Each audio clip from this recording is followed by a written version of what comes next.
You know things are about to get really good for your life when all of the people that saw you when you were being challenged or when you were struggling and they didn't really offer support. It was all just oh, you're in a hard time. Well, let me know when you're in a good time, huh? Yeah, I just want to be around for the good times. Those types of people. Your life changes instantly when you start to realize how far you've come. Like, whenever you go on a hike, sometimes when you're hiking up, you kind of have to go down a little bit to go up. That's part of remembering your path, right? It's part of remembering just how far you've truly come and where you're actually going. Because sometimes the path to get to where you want to go, it's not just a straight line. And as a shamanic alchemist, practicing godlike mastery and offering godlike mastery to individuals around the world, and something that I encourage everybody, not just my godlike mastery initiates or the Regal Academy members to do, is, as I talk about in my book, being a lover of uncertainty. If you can be a lover of uncertainty, the world is your oyster. If you don't have any conditions, if you don't have any expectations, if you just live the truth and let die what is false the best that you can in a natural, childlike way, there's really nothing that can truly stop you in who it is that you want to become, because you just trust that it already is, and you're already at your destination. You just have to go through the steps to embody it. And that's where the feeling, if you can feel that in your soul, in the soul of existence, feel it in your spirit, emanate into the soul, that's where you can change your life just like that. If you keep having fun ignoring reality and just trust that it's all going to work out, trust the execution of the plan over all of the meticulous what ifs when it comes to if it's not going to go to plan. I mean, it's kind of like what the Joker says, where he says, nobody panics if everything goes according to plan. But the second that something doesn't go according to plan, well, everybody loses their minds, That's exactly how it is for your internal world. If you just commit to executing the plan. Now look, there's nothing wrong with adaptation. You might need to adapt. In fact, you're probably going to need to adapt sooner or later.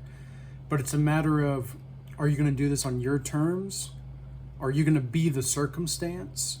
Or are you going to be put in a situation? If you're going to be put on a timeline. Because if you're not on your timeline, you're going to be on somebody else's.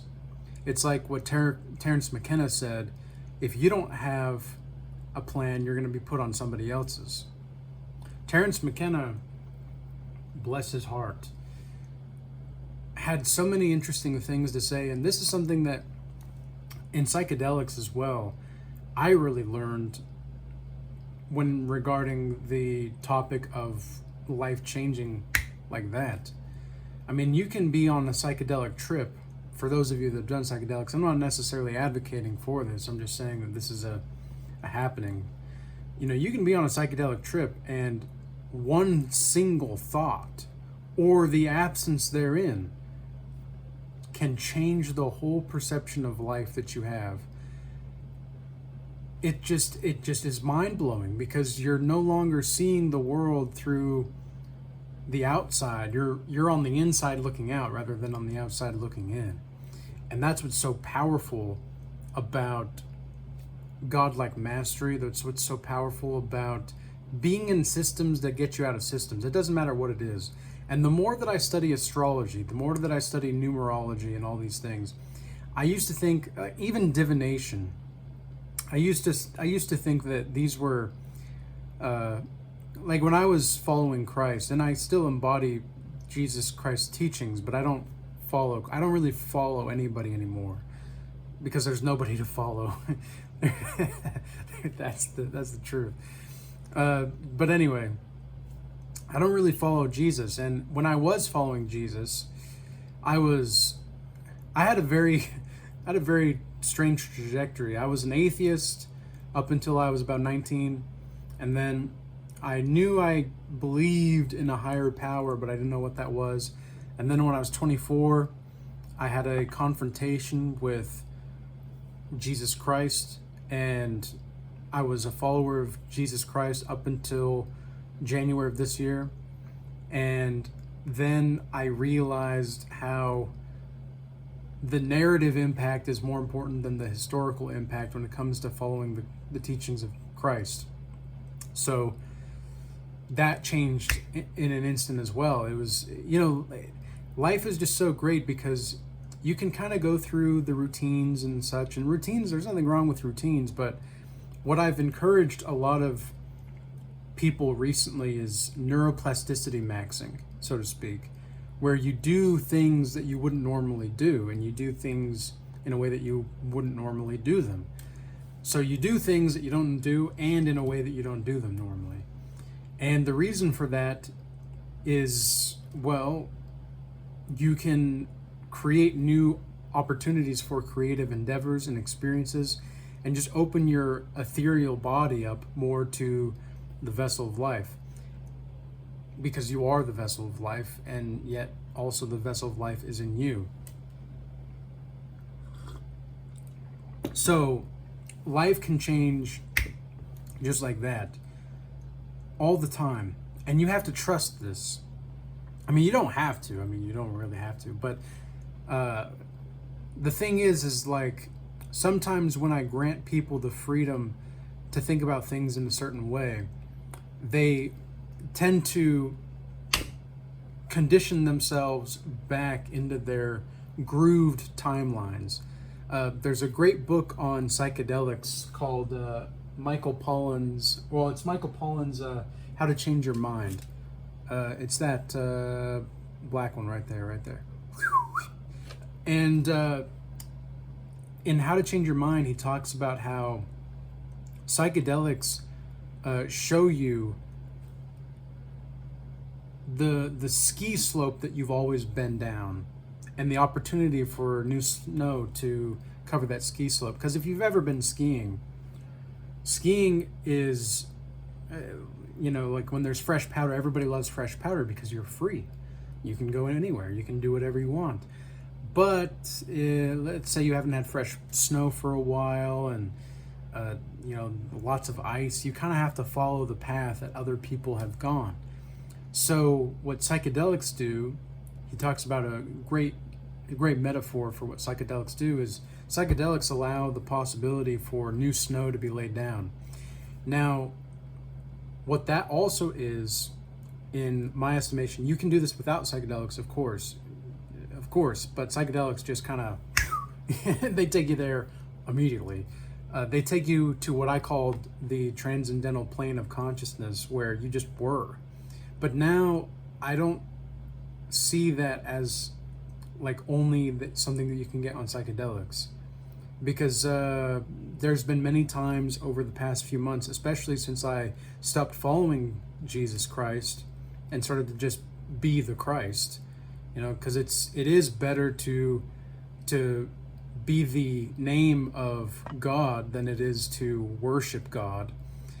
Now, it's not to say that God doesn't love all names of worship or all forms of worship. It's just that it's better to be the name of God rather than try to just take blessings from God. And that's something that many people don't want to hear, but it's just the truth, right?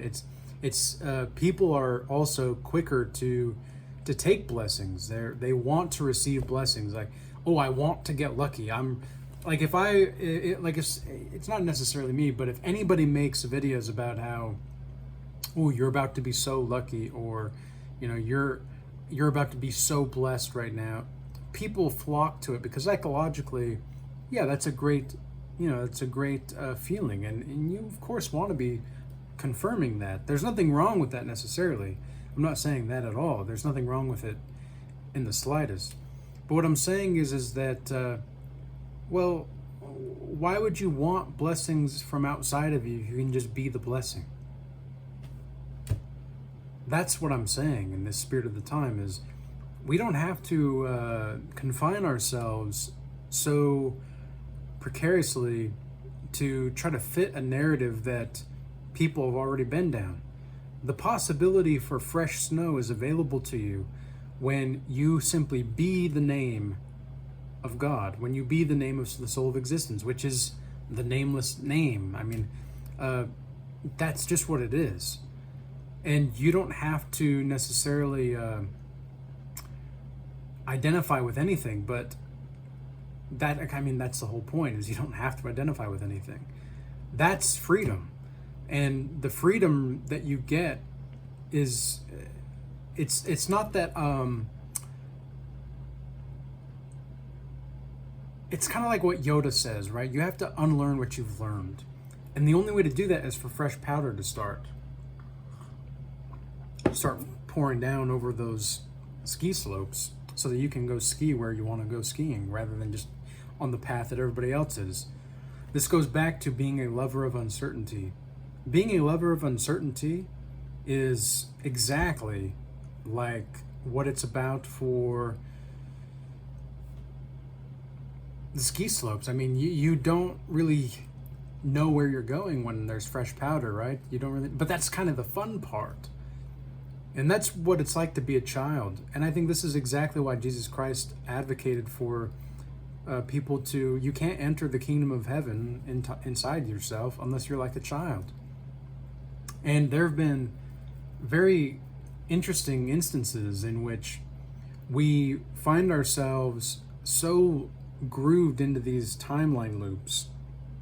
And of course, this is something that resonated with quite a few people. I said this a while ago, but I said, if I were the devil, I would want you on a timeline loop so that you would constantly be grooved into a timeline that you think you're stuck on. Because the only way that the devil, quote unquote, or Maya, the construct, the simulation, whatever you want to call it, can get you is if you are yourself believing that you're stuck. The second that you accept, okay, I am feeling stuck, and you just accept it, no conditions, no nothing, no, don't judge it, just, all right, I feel stuck. Boom, secret door opened, bada bing, bada boom. Like, that's just how it works. It feels like, that's just how it seems to work. So it's just a matter of how much conviction do you want to let go of? Because if you have enough trust in the soul of existence, in God, your life is going to change immediately and drastically. And you will be so profoundly blessed to realize that you yourself are the blessing. And that is really quite magnificent if you really don't think about it. You were expecting me to say, if you think about it, it's going to be a miracle, right? Nope. If you don't think about it, it's a miracle. You gotta let go of those thoughts that are negative, that is. Because we have so many thoughts all throughout the day. I mean, the minute that you wake up, you're starting to think.